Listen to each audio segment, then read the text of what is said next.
Without further ado, Dr. Nicola will lead today's discussion on imaging-based diagnostic and therapeutic strategies for prostate cancer. Welcome to the RSNA Radiology Journal podcast. I'm one of your co-hosts and assistant editors for the podcast. And today we're talking to Dr. Anwar Padhani, who's the professor of cancer imaging at the Institute of Cancer Research in London, regarding his recent GU Centennial article in the Radiology Journal entitled Imaging-Based Diagnostic and Therapeutic Strategies for Prostate Cancer in the Coming Decades. Welcome to the podcast, Dr. Padhani. Thank you. Thank you for inviting me. Can you tell us what are the three principles for treating prostate cancer? Yes, these care principles apply really to any cancer.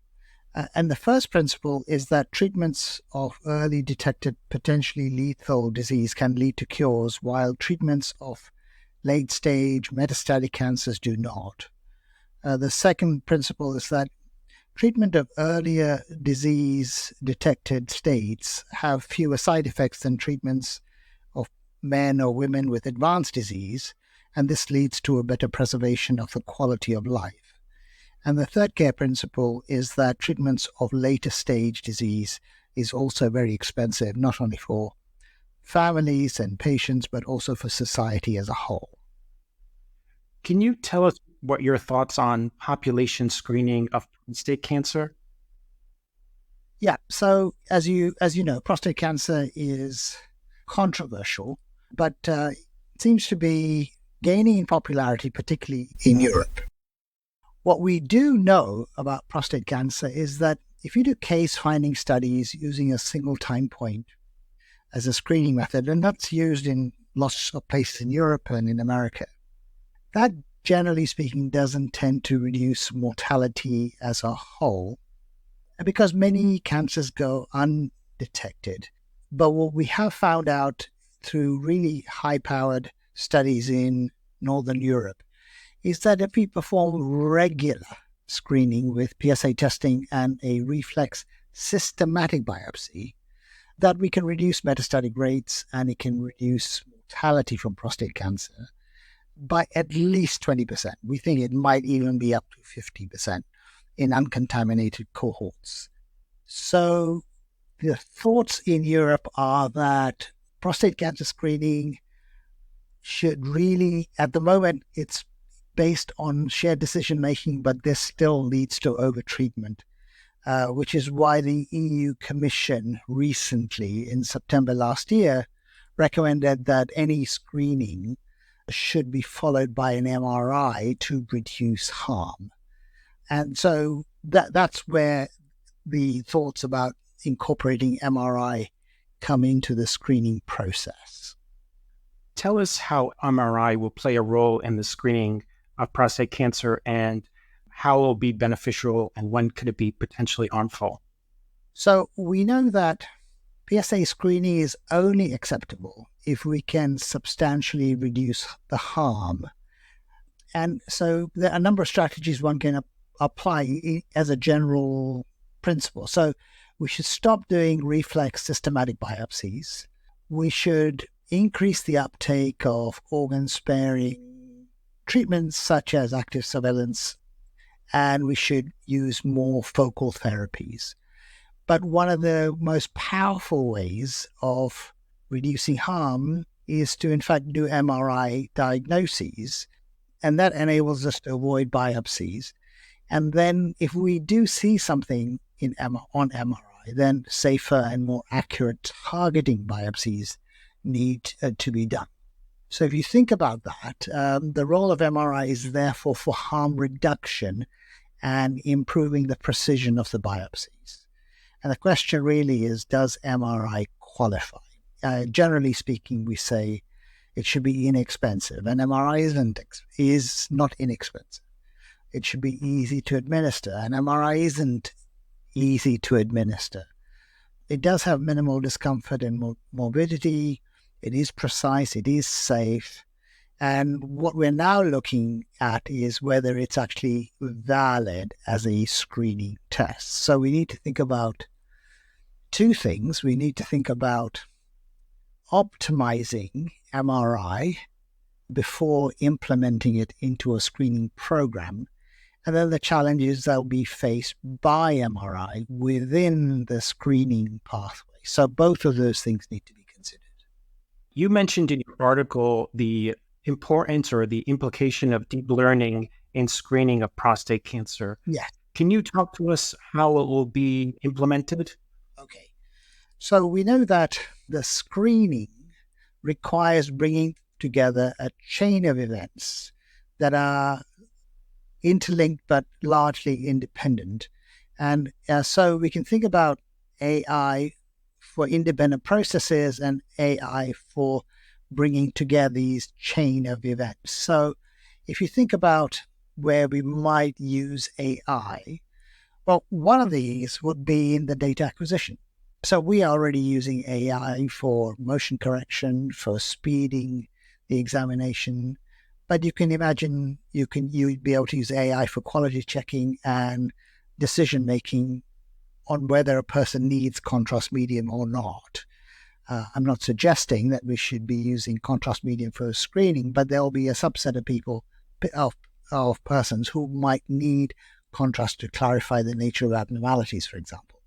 AI will also be needed for the interpretation of any images, so for the detection classification, for mapping of any abnormalities and explaining the nature of abnormalities C.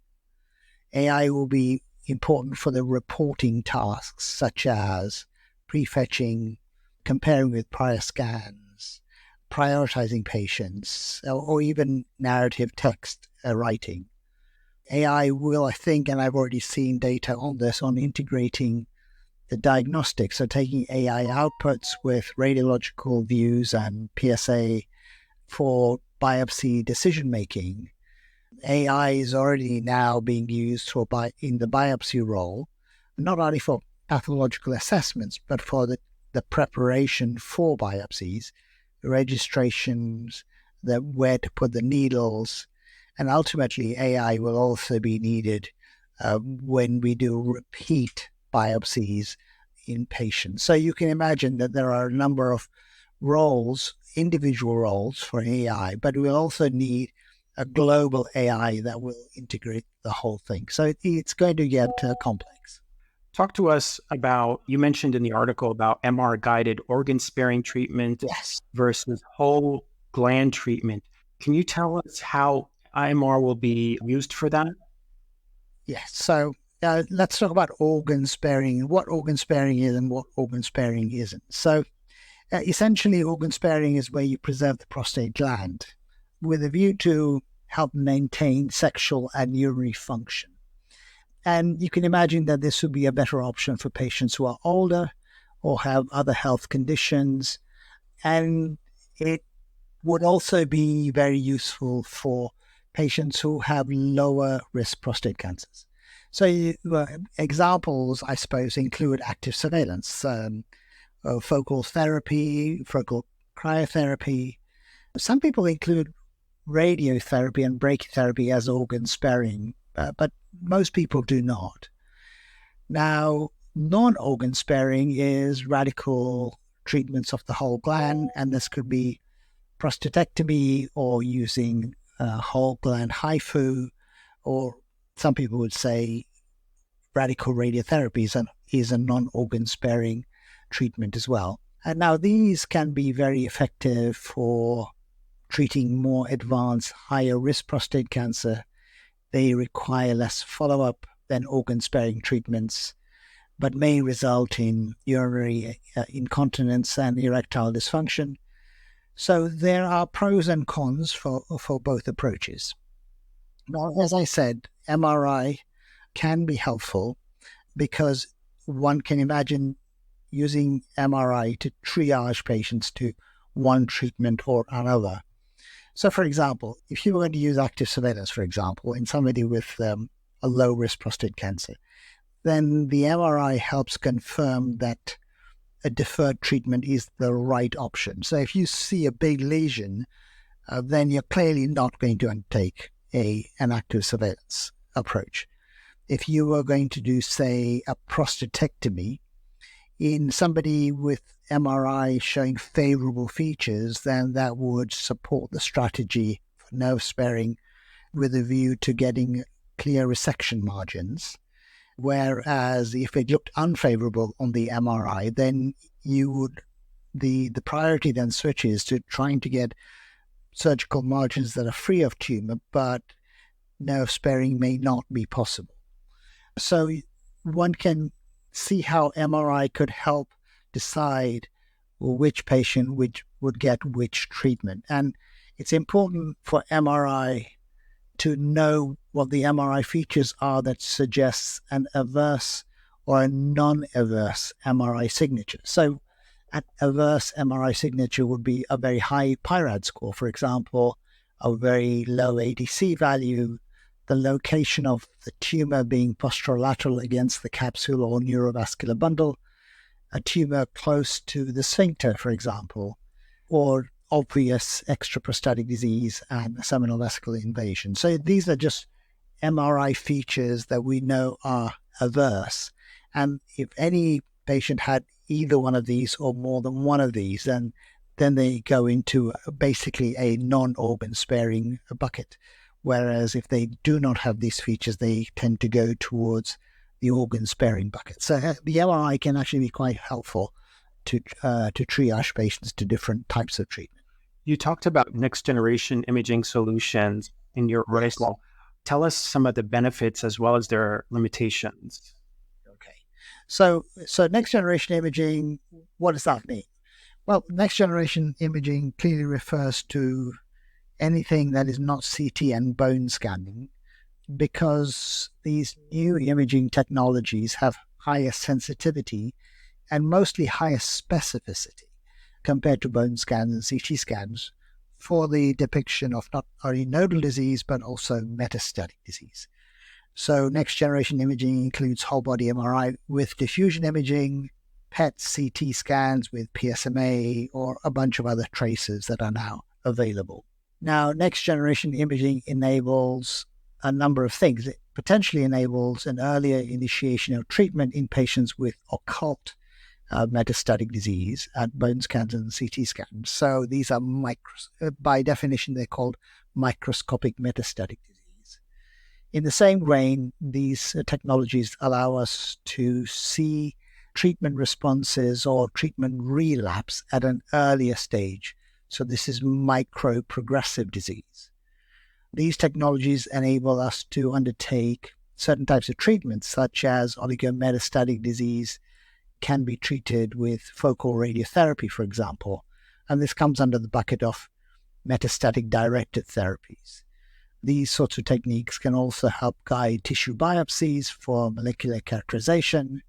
And these technologies we now know are predictive for the success of PSMA-directed radioligand therapy. So you can see how they might be useful. But as you say, there are disadvantages. And these advantages, apart from the non-availability in many places, is a biases of the introduction of these new next generation technologies. And these biases are essentially three biases: something called stage migration bias, lead time bias, and length time bias. And we need to pay careful attention to these biases, because any survival improvements that we might notice by the introduction of next generation imaging technologies may in fact be spurious, not real, quotes unquote. And therefore a series of experiments or trials will need to be done to show that they actually improve, that their use actually improves outcomes in the longer term. And of course, there are other barriers to the adoption of next generation imaging technologies. So, for example, we know that current treatment paradigms are based on bone scans and CT scans, and we know that therapy approvals are linked to bone scans and CT scans. So what are we doing introducing new technologies? There are also economic forces that stop us adopting these new technologies, because they're often considered to be expensive and nice to have, and for teaching hospitals, but not for real life. And reimbursements, of course, is a real issue. The major problem, I think, is that clinicians don't know how to use these next generation imaging technologies for patient management. It's unclear whether they truly maximize treatment benefits or minimize undertreatments, reduce overtreatments, and do they temper costs and temper toxicities? I don't think we know. And the changed perspectives on disease prevalence, natural history, is also an issue that clinicians repeatedly bring up.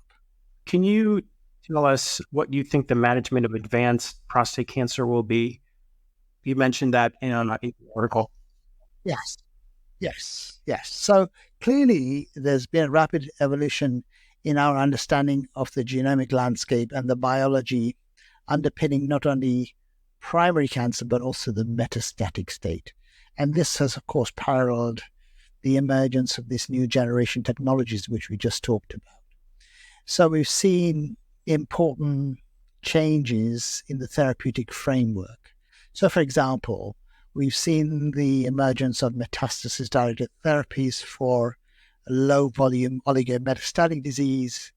We've now seen aggressive management and increasingly aggressive management for non-metastatic or even patients with low-volume metastatic disease. We've seen several novel androgen pathway inhibitors that have now been introduced as first-line therapy. And we also see now triple therapy in the first line. So we see this treatment intensification occurring earlier on. And similarly, we've seen novel therapeutics emerge, such as targeted radioisotopes. We've seen immunotherapy being trialed out.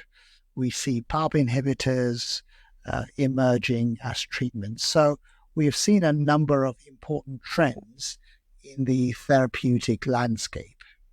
Finally, what do you think of the monitoring of therapy will change in the future with regards to prostate cancer? Okay, so as we have an increasing array of treatments available, we know that these new generation imaging technologies work better when disease volumes are lower. And so what that means is that we're going to have to try to detect disease or disease progression at an earlier time point to enable timely switching. Now, at the moment, we rely on what's called a triple assessment. So a triple assessment is the clinical state, the radiographic appearances, and clinical progression. But we've now learned that radiographic progression on bone scans and CT scans are unreliable readouts. So we've seen, for example, that you can get unequivocal clinical progression not seen on a bone scan and a CT scan in about 40% of patients progressing on a drug called abiraterone, for example. So patients are getting worse, they're dying, and the CT scans and the bone scans are not changing. And we see that with a number of other treatments also. And the anaplastic variant with increasing use of more effective therapies up front means that PSA is not a good readout either. So there are a number of problems with the triple assessment of prostate cancer. And the hope is that by using new generation imaging technologies, that we will be able to see treatment resistance come on at an earlier time point than can be read out by PSA or by clinical readouts. And that by intervening at a lower disease burden, that we will be able to change the outlook for patients. But this has not really been shown prospective clinical studies. So these are studies that we still need to undertake. Thank you so much, Dr. Padhani. That was a very interesting and insightful conversation. You can read his entire article in the July 2023 edition of the Radiology Journal. Thank you, Dr. Padhani, for sharing your vision on how imaging will play a critical role in the diagnosis and treatment of prostate cancer in the coming decades. This wraps up this week's podcast. Thank you for tuning in and supporting our podcast program. Please subscribe today on Apple Podcasts, Google Play, or Spotify. Come back next week for a new episode. Take care.